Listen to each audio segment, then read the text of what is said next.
Hello and welcome back to Eat.Live.Escape. My name is Madeline Grace and today I'm going to be taking you through an everyday makeup look. I'm going to be taking you through tips and tricks on creating a really beautiful, fresh everyday look, whether it be for the office or for the weekend. So if you're interested in learning some tips and tricks, keep on watching. Now, before going in with any makeup, you want to ensure that your skin is well moisturized, oily or dry skin types. For dry skin types, a well moisturized face is going to ensure that your makeup stays really nice and fresh looking throughout the day.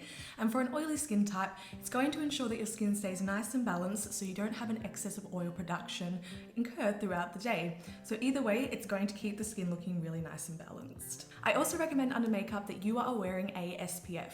The one that I'm currently using is the Ultraviolet Queen Screen SPF 50. This is a beautiful SPF. It feels really nice and lightweight on the skin, and it sits beautifully under makeup as well because it is a really nice thin texture. Why I recommend wearing an SPF every day, not only in Australia are we about to come into spring and summer, so we are going to be prone to UVB rays burning the skin, but UVA rays are something that is always causing premature aging on the skin, whether it be the height of summer or the dead of winter, UVA rays are still affecting us. So using an SPF every day is our ultimate anti-aging lifesaver. So let's get into the makeup. The very first thing I'm going to do is prime my skin. Now today I'm going to be using the Cover FX Blurring Primer. The blurring primer is really going to help smooth out pores and also help control oil throughout the day. With my skin type being a little bit more oily combination, I like to focus this primer right through the center of my face. This is where I find I get the most oil production throughout the day and also where I find my pores are the most large. If you are more of a dry skin type and really wanting to accentuate the glow in your skin, I recommend going for a glowy primer. One that I absolutely love is the Laura Mercier Illuminating Primer. It gives this beautiful, natural, radiant look.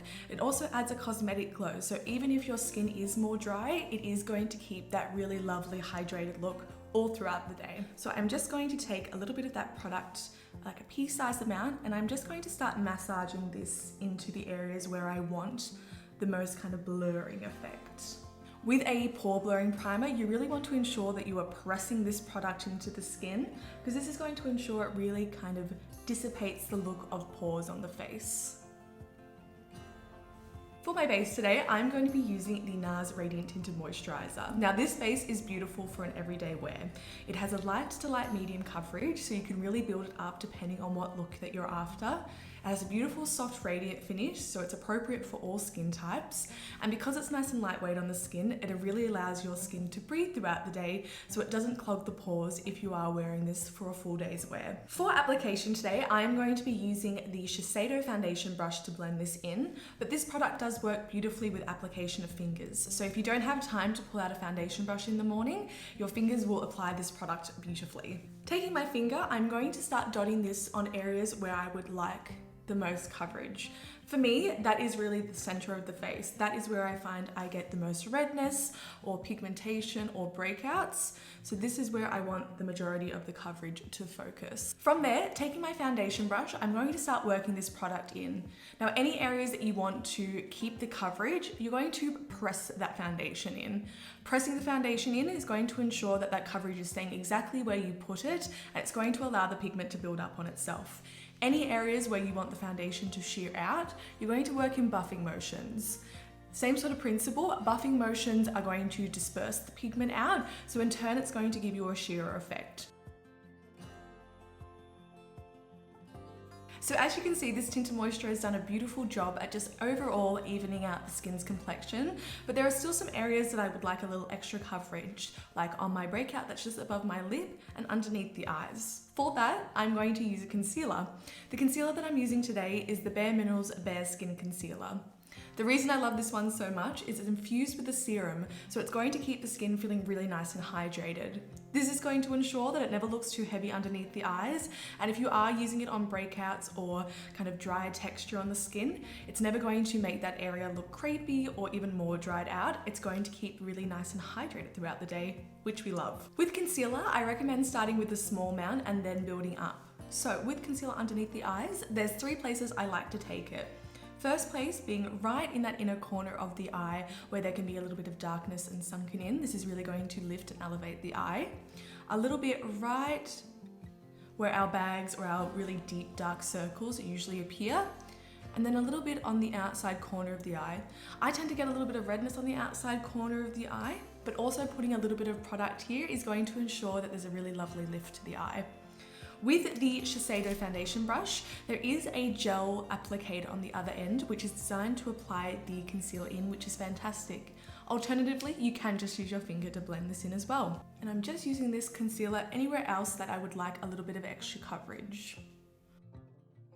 When blending in your concealer, I definitely recommend that you tap the product into the skin instead of buffing or swirling. This is going to ensure, just like with the foundation, that you get the most coverage out of your concealer because you're allowing that pigment to layer on top of each other.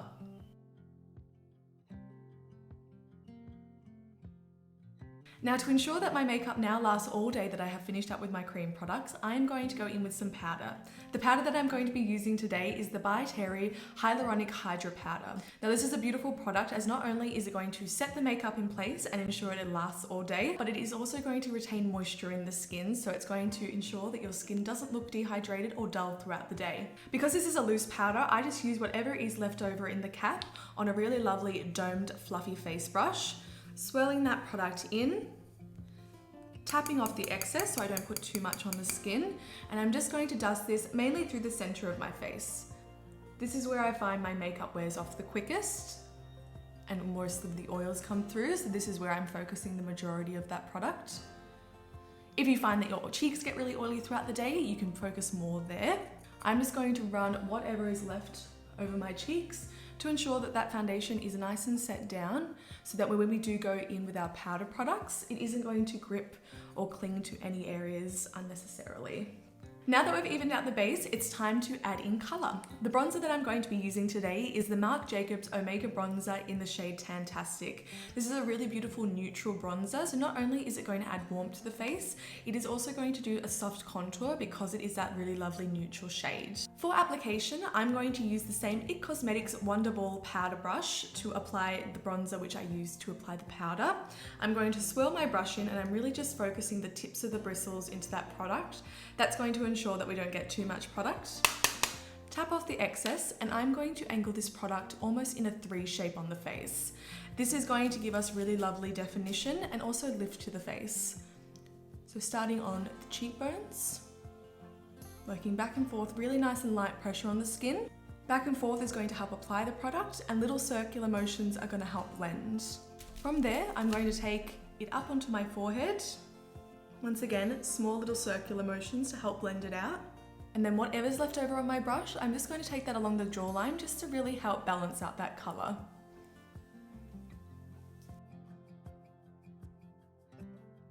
The next step that I'm going to do is blush. The blush that I'm going to be using today is the Charlotte Tilbury Cheek to Chic Swish and Pop Blusher in First Love.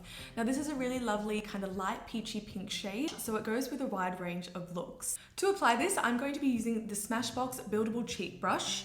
I'm going to swirl my product around the edge, and like the blush suggests, I'm going to pop in the middle. And then starting a little further back on the cheek, this is going to give the face a really nice lift instead of really accentuating the apples of the cheeks, which can drag the face down. Starting that little bit further back, going in back and forth motions to apply, and then once again, little circle motions to really help blend that in. To finish off the complexion, I'm just going to go in with a little bit of highlight. Now the highlighter that I'm absolutely obsessed with is the Mecca Cosmetica Enlighten Powder. This is their original shade, but it does come into others as well, depending on your skin type. I'm going to be applying this product with the Morphe M501 brush.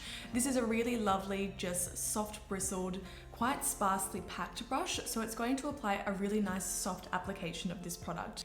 With highlight, you really want to ensure that you're just hitting the high points of the face. So think the tops of the cheekbones, the bridge of the nose, the cupid's bow. But if there's any areas on the skin that you don't want to accentuate, don't put highlighter on it. Taking my brush, I'm swirling and then once again, tapping off that excess. I'm creating a C shape, which is really just hugging that natural shape of my cheekbone. Taking a little bit just down the center of the nose. Small amount of the cupid's bow. Next step is going to be filling in the brows. For my brows today, I'm going to be using the Hourglass Arch Brow Mini Pencil. This gives a really beautiful, just naturally feathered brow. The way I get my brows trying to look as natural as possible is just working in small hair-like strokes with your brow brush. The more that you kind of do big, long strokes and really fill it in, that is going to give you a more defined but a less natural looking brow. The more that you work in small feather-like strokes, the softer that your brow is going to come across.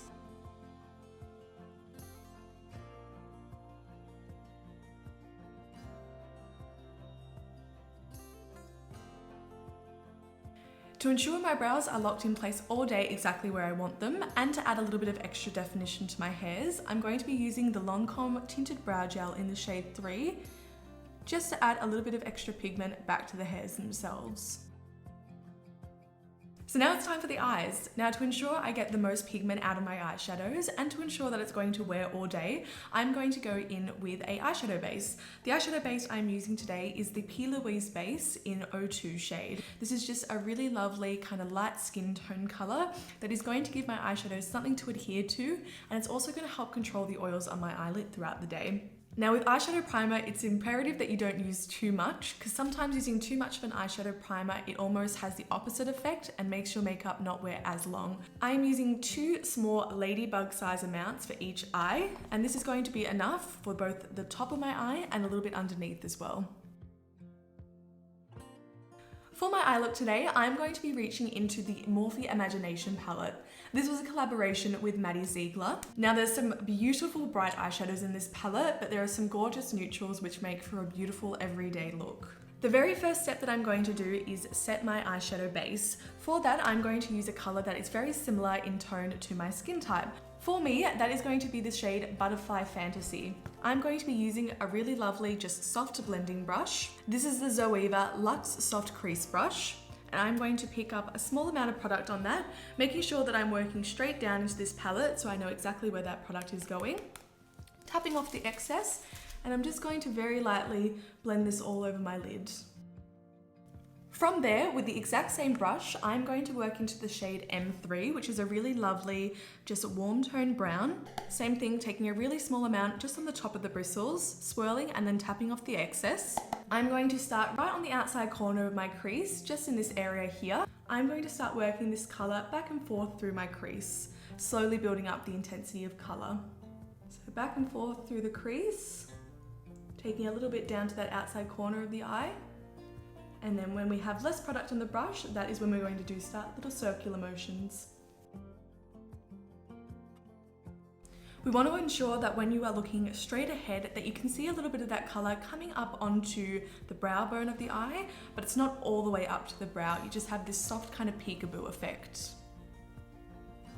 Taking a little bit more of that M3 shade, that same brush that we were using, I am pinching the bristles and running that underneath the eye. This is really going to help balance out the color that we have on the top underneath the eye as well, and create a really beautiful, almost cloud-like effect. Then to add a really beautiful pop of shimmer all over the eye, I'm going to take the color Godfather, which is this beautiful copper shade, all over the space on the eye where we don't have any color. I am just going to use my finger for this step, as it's really going to adhere that shimmer onto the eye. Now, as you can see, just with the shimmer, this gives the eyes a really beautiful, just bright urban effect, but I'm going to add a little bit of definition along the lash line by adding some eyeshadow. Now, I'm going to be going into the shade Go Home and Kenny, which are these 2 shades here. I am mixing them on an angle brush, and this is going to help create a really beautiful liner appearance without having the struggle of actually using a liquid liner. So packing the brush with some product, always tapping off the excess. This is going to ensure that no fallout happens underneath the eyes. With my liner brush, looking straight down into a mirror, I'm just going to press this angle brush along the lash line of the eye, just in stamping motions. As you can see, it starts to create this really beautiful liner effect, but without the hassle of using a liquid liner. Using an eggplant shade like this as well is going to be so complementary in all different eye colors, whether you're green, blue, or brown eyes. This is going to ensure that the eye color really pops. And before going in with mascara as the last step, I like to take a nude toned eyeliner, and I like to run this right on the waterline of the eye. This is going to ensure that the eyes appear really nice and awake, and it's going to take away any red tone that might be in the eyes, causing us to look a little bit more tired. Now finishing the eyes off with a bit of mascara.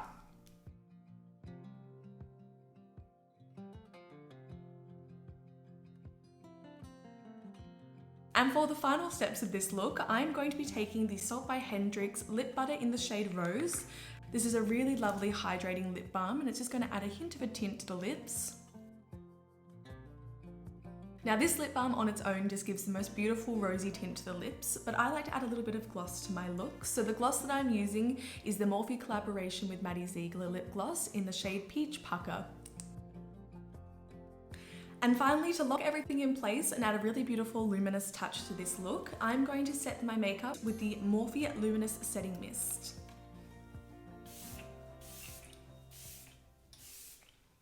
And this is the final look. Thank you so much for watching. I hope you learned something new today.